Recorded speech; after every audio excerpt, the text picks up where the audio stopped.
শালা কাম না করছে কি রে ভাই? ভাই দান্দাল বহুত দেখছি জীবনে। হ্যাঁ, দান্দালের তো শেষ নেই। বাংলাদেশে তো দান্দালি করে অনেক মানুষই খায়, কিন্তু সিনেমা লাইনের বেটা দান্দাল আর পয়দা হয় নাই। বাইরে আমি কথা কইতেছি অনন্য মামুনের কথা। ওর যে কত বড় দান্দাল এটা তো যারা সিনেমা লাইনে আছেন সবাই জানেন। ওর দৃষ্টি নিয়ে আমি কথা বলে সময় নষ্ট করতে চাই না। লেটেস্ট দান্দাল এটা শুনেন। হঠাৎ করে কালকে দেখলাম একটা ফেসবুকে একটা স্ট্যাটাস, মেকআপ সিনেমাটা রিলিজ হচ্ছে। স্ট্যাটাসটা মামুনের দেওয়া না, কি সেলিব্রিটি প্রোডাকশন না জানি কি যেন নাম। ছবিটার নায়ক হলো জিয়াউল রোশন, নিপা নামের একটা মেয়ে নায়িকা, কি নিপে রিয়াল না কি নাম, আর তারেক আনাম সাহেব আছেন। তো নামটা দেখে তো আমার স্পষ্ট মনে পড়ে গেল, আরে এই ছবিটা তো বহুদিন যাবৎ ব্যান্ড ছিল, বহুদিন যাবৎ ব্যান্ড ছিল, প্রায় 3-4 বছর হয়ে গেছে। ছবিটা তো ছাড়ে না, কি আছে ছবিটার মধ্যে? পরে শুনলাম ছবিটা নিয়ে কি ওই আপনার সিনেমা লাইনটাকে খুব ছোট করে দেখানো হয়েছে। যাক, হইতেই পারে ওই সরকারের সময় বন্ধ করছে, করতেই পারে। কিন্তু পরে ঘাইটা দেখলাম আমি, ডেইলি স্টার একটা নিউজে দেখলাম, এই সরকার আসার পরেও মানে এই 5ই আগস্টের পরে যে নতুন সেন্সর সার্টিফিকেশন বোর্ড হয়েছিল, ওরাও ছবিটাকে, অ্যাপিল বোর্ডে ওরাও ছবিটাকে ব্যান করছে। তার মানে আগের সরকার ব্যান করছিল, হয়তো অন্যায় করছিল, ভাবছিল এই সরকার দিয়ে দেবে, কিন্তু এই সরকারও দেয় না। তার মানে সিনেমার মধ্যে কোনো কিছু উল্টাপাল্টা আছে নিশ্চয়ই। যাক, এখন দেখলাম সার্টিফিকেট পাওয়া গেছে, বুঝলাম যে ন্যাচারালি পাইতেই পারে ভাই। আপিল করে কোনো সিকোয়েন্স বা কোনো কিছু মানে আপত্তিকর কিছু থাকলে কাইটা ফালাই দিছে, পাওয়া গেছে, রিলিজ করে দিবে, ভালো কথা। নিচে কমেন্টস পড়তেছিলাম, কমেন্টসে যে দেখি কেউ কেউ লিখতেছেন, ভাই এই ছবি তো পুরান ছবি, ভাই এই ছবি তো দেখছি, ভাই মামুন চাওয়াবাজ, এক মুরগি কয়বার জবাই করে, এটা তো টেলিভিশনে দেখাইছে, এটা ওটিটিতে দেখাইছে, এটা ইউটিউবে দেখাইছে, মানে বিভিন্ন রকমের স্ট্যাটাস ভইরা গেছে কইরার নিচে আইসা। তো এটা চাইলে আমার খুব কিউরিয়াসিটি হলো, একটা ছেলে লিখছে, নামটা এই মুহূর্তে ভুলে গেছি, যে এটার প্রিন্টটা আমার কাছে আছে।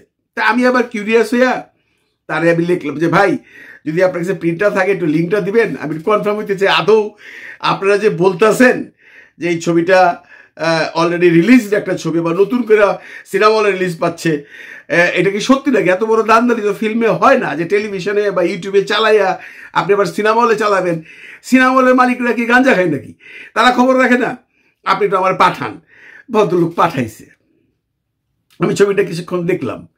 এই ছবিটাই, এই মেকআপ, যতটুকু বুঝলাম একটা মেয়ে নায়িকা হইতে আসে, তারপরে তার সাথে প্রডিউসাররা কি কি অশুভ আচরণ করে ইত্যাদি নেই, এই সমস্ত আরো অনেক কিছু আছে। এত দেখার মতো ধৈর্য নাই, কারণ দেখতে যে সময়টা দরকার এই সময়টা আপনি নষ্ট করতে পারবেন না। ঘরের মধ্যে বসে যদি ওইটা না দেখে আপনি কিছু রিলস দেখেন তাও আপনার ভালো লাগবে। মানে এত জঘন্য একটা সিনেমা। আচ্ছা, সেটা সিনেমা জঘন্য হোক ভালো হোক এটা তো পরের ব্যাপার। আমি কিন্তু কোনো স্পয়লার করতেছি না, কারণ ছবিটা অলরেডি পাবলিশড। কেউ যদি চান চ্যালেঞ্জ করেন, আমার কাছে চান, আমার কাছে প্রিন্ট আছে, ডাউনলোড করে রেখে দিচ্ছি। যেহেতু পাবলিশড একটা সাবজেক্ট, এখন বলতেই পারি সিনেমা রিলিজ হয়ে গেছে। এখন সেকেন্ড টাইম মামুন মিয়া মুরগি দ্বিতীয়বার জবাই করতেছে, মামুনের সমস্যা। তো এই যে কাজটা করলো মামুন সাহেব, আমি মামুনকে জিজ্ঞেস, ওই মিয়া দান্দালের একটা সীমা আছে তো নাকি?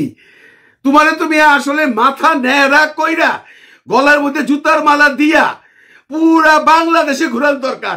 যে দান্দালির সবচেয়ে বড় উদাহরণ হইল তুমি। একটা ছবি রিলিজ করে ফেলাইছো ইউটিউবে বা টেলিভিশনে বা ওটিটিতে বা যে কোনো প্ল্যাটফর্মে, মানুষ দেখে ফেলাইছে। সেই সিনেমাটা তুমি সিনেমা হলে রিলিজ করতেছো।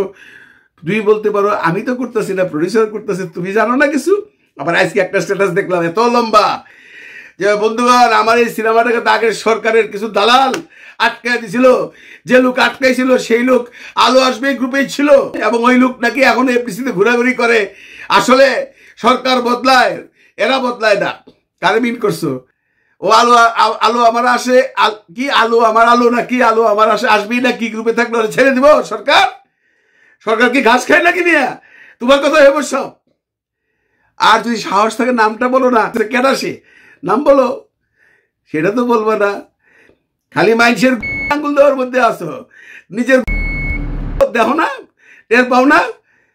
দান্দাল কোথাকার মেয়ে, একটা ছবি রিলিজ হয়ে গেছে গা, চালায় ফেলাইছো, পয়সা কামায় ফেলাইছো, মানুষে আগের সরকারের বদনাম করতেছে, এই সরকারের বদনাম করতেছে, আগের সরকার আটকায় দিছে, এই সরকারও আটকায় দিছে। আমি এত বড় একটা মহা কীর্তি বানাইছি, সেই কীর্তিটাকে জনসাধারণের সামনে আনতে দেয় নাই। এটা কোনো ছবি বানাইছো মিয়া? হাই, এটা কোনো সিনেমা? আসলে বন্ধুরা এটা ওটিটি প্ল্যাটফর্মের একটা নাটক জাতীয় সিনেমা বানাইছিল, এখন দান্দালি করে এটা সিনেমা রিলিজ করতেছে। আর সিনেমা হলের মালিক দাঁড়িয়ে বলতেছে, খালেক বাইরে বলতেছে, লায়নের মালিক রুবেল, মধুবনের মালিক রফিক, উল্কার মালিক, যারা নেতা আছেন, উজ্জ্বল সাহেব, আপনারা কি কোনো খোঁজ খবর রাখেন না এই সিনেমাটা কেমন রিলিজ করতেছেন? বা স্টার সিনেপ্লেক্সে যারা আছেন তারা কি সব অন্ধ নাকি? তারা খবর রাখেন না যে ছবিটা অলরেডি রিলিজ হয়ে গেছে, অলরেডি মানুষ দেখে ফেলাইছে, সিনেমা কেউ দেখবো? যদি রিলিজ নাও হইতো, যা বানাইছেন উনি ওটা দেখার মতো উপযুক্ত না বন্ধুরা। এই যুগে আইসা ওই ছবি আপনি যদি 3 ঘন্টা দেখতে পারেন, আপনার এই 500 টাকার মিষ্টি খাওয়াবো, খুদার কসম। আমি সিনেমার মানুষ, বহুত কষ্ট করছি দেখার জন্য, পারলাম না। কি মেকিং, কি অভিনয়! যাক, ছবিটা যেমন তেমন। মামুন যে দান্দালিটা করলো বা করতেছে, এই যে আর 2 দিন পরে এটা রিলিজ, রাইট পয়লা বোধ 8 তারিখ না, শুক্রবারে রিলিজ, রাইট পয়লা বুধবার, হ্যাঁ শুক্রবারে রিলিজ, বা যখন দেখতেছেন তখন বুধবার শুক্রবারে রিলিজ। এই ছবিটা কেমনে সিনেমা রিলিজ হয়? আর এই সিনেমাটাকে কেমন করে সার্টিফিকেট দিল? সেন্সর বোর্ড খবর রাখে না যে এই সিনেমাটা অলরেডি পাবলিশড, অলরেডি মানুষ দেখে ফেলাইছে? সেন্সর সার্টিফিকেশন বোর্ডে কি কেউ নাই?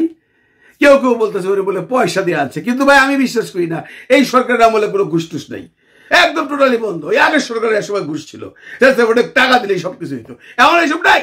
খামাখা কইতেছেন সেন্সর বোর্ড থেকে ঘুষ দিয়ে পাস করাইছে, ঘুষ দিয়ে পাস করাই নাই, সেন্সর বোর্ডে ধোকা দিছে, বা সেন্সর সার্টিফিকেশন বোর্ডে ধোকা দিছে। যারা আছেন সার্টিফিকেশন বোর্ডে তারা খবর রাখেন না, যে আমাকে জাহিদ আছে ফিল্মের, সে খবর রাখে না কি এটা যে রিলিজ সিনেমা, রিলিজ একটা ওটিটির নাটক বা একটা ওটিটির সিনেমাকে কেমন করে সিনেমার সার্টিফিকেট দেয়? ডিজিটালে যদি আপনি সিনেমা বানায় থাকেন তাহলে তো সেটাকে সিনেমা হলে চলবে, তারপরে আপনি ওটিটিতে চালান। মামুন সেটা করেন। এই দান্দালিগুলা, এই যে প্রডিউসার বেচারা ওরে শিখাইতেছে, ওরে কিন্তু ওই প্রডিউসার বেচারা কিন্তু হয়তো বা এত কিছু বুঝে না, সে রিলিজ করে দিচ্ছে, শেষ এখন বলছে রিলিজ করেন, রিলিজ করলে টাকা পাইবেন, লাখ লাখ টাকা আসবে, আমার কিছু দিয়েন। এই দান্দালি ও শিখাইতেছে মানুষের, ওরে বেসিক্যালি এই সিনেমা লাইন থেকে আউট করে দেওয়া উচিত। আমি তীব্র প্রতিবাদ করতেছি এবং সিনেমা লাইনে যারা আছেন তাদের দৃষ্টি আকর্ষণ করতেছি যে ভাই, এমন একটা দান্দাল এই চলচ্চিত্র জগতে থাকলে, জগৎ তো এমনি পৌঁছে গেছে গা, মানুষ তো আমগর খুললে থুতু দেয়, এরপরে থুতুও দিব না, এরপরে কেউ থুতুও দিব না। এই দান্দালরে আটকান, এই দান্দাল যদি না আটকাইতে পারেন তো সিনেমা ধ্বংস হয়ে যাবে। এখন সেন্সর বোর্ডের বদনাম করতেছে, এই সরকারের আমলে যে আটকাইছে সেটাও নাকি ইনলিগাল ছিল, তো এখন কেমনে লিগাল হলো? ওই মামুন, এখন কেমনে সার্টিফিকেট পাইলা? হ্যাঁ, এসব দান্দালি ছাড়ো। তুমি তো এমনি পচাইছো নিজেরে এর আগে, আমরা ভিডিও বানাইছি, আমগরে উল্টা পাল্টা কথা কইছো, দীপজলটা কইছো, আফসারিনে কইছো, মুখরে কইছো, তো মুখরে কইছো, যাক বাদ দিলাম ওগুলো কথা। এখন তুমি কি করতেছো? এইসব দান্দালি করে সিনেমা টিকতে পারবা? তুমি পারবা? তোমার নামে তো কয়দিন একটা ভিডিও বানাইছি যে মামুন জাদু জানে, এই জাদু মাদু বন্ধ করো, নাহলে এমন ফাফরে পড়বা। একবার তো জেল খাটছো মালয়েশিয়াতে, জেল খাটছো বাংলাদেশে, এবার পাবলিকের পিটনি খেয়ে মরে যাবে গামিয়া। যে লোকটা সিনেমাটা দেখতে যাইবো, হ্যাঁ যে আমি টেলিভিশনে দেখছিলাম, তার মানসিক অবস্থা হলে কি বসেছে, পয়সাটা দেয় যে দেখবে, হ্যাঁ তোমার পাইলে ছাড়বো, জায়গায় গাই ঢালাই কবে তোমারে, ফাজিল কোথাকার। এইসব দান্দালি না করে যে দান্দালি আসল করো, যেটা করে সিনেমা টিকে আসো, চলে যাও, কেউ জানবো না রে ভাই, কেউ দেখবো না। ব্যবসা করলে শান্তি মতো করতে করবো। এই ভার্চুয়াল মিডিয়াতে এসে স্ট্যাটাস ম্যাটাস দিয়ে আমার সিনেমা আটকাইছে, আমার সিনেমা অমুকে আটকাইছে, এটা রিলিজ হচ্ছে, এক মুরগির 2 বার জবাই করা, কইরো না মামুন, এমন ফাঁসা ফাঁসবা। ওইসব তো ছোটখাটো জেলা ছিল, মালয়েশিয়ায় কয়দিন, ঢাকায় কয়দিন, এরপরে যে হান দেবা না, বাইতার বানা। ভালো থাকবেন সবাই, ভালো রাখবেন সবাইকে, খোদা হাফিজ।